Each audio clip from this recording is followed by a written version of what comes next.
जय शिवराय मित्रांनो, मी चंद्रकांत सूर्यवंशी आणि आत्ता महाराष्ट्रात गाजत असलेला प्रश्न म्हणजे पुण्यातील नवले ब्रिज इथे झालेला 2-4 दिवसापूर्वी ॲक्सिडेंट.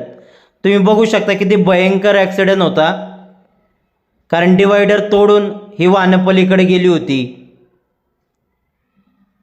एवढ्या मोठ्या प्रमाणात भयंकर ॲक्सिडेंट झाला होता. कारण खेडशिवापूरवरनं येताना जो दगडी पूल लागतो, तो दगडी पूल ते इथं नवले ब्रिज हा जो मोठा स्पॉट आहे, तो स्पॉट पूर्ण उताराचा आहे.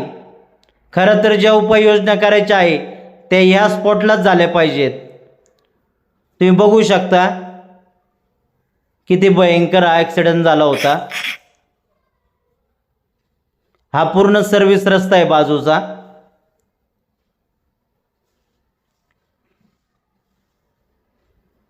आणि कुठेतरी आता प्रशासनाला जाग आलेली आहे. प्रशासन पण खडबडून जागं झालेलं आहे. हे बघा ॲक्टिवाचं कसं नुकसान झालेलं आहे. प्रशासनाने उपाययोजना चालू केलेल्या आहेत, पण या थातुरमातुर उपाययोजना करण्यापेक्षा मला महानगरपालिका व NHAI राष्ट्रीय महामार्ग यांना एक विनंती करायची आहे की जी उपाययोजना करायची आहे ती कायमस्वरूपी झाली पाहिजे व पुढचा जो अनर्थ आहे तो टळला पाहिजे. यासाठी उपाययोजना झाल्या पाहिजेत. कुठेतरी आत्ता तात्पुरती मलमपट्टी करून उपयोग होणार नाही. जे करायचं आहे ते कायमस्वरूपी केलं पाहिजे. अशाही उपाययोजना केल्या पाहिजेत, तरच जो पुढचा होणारा अनर्थ तो टळेल.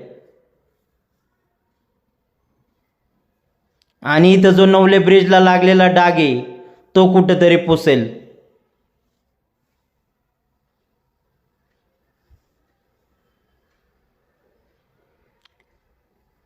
लवकरात लवकर उपाययोजना कराव्यात हीच माझी विनंती. धन्यवाद.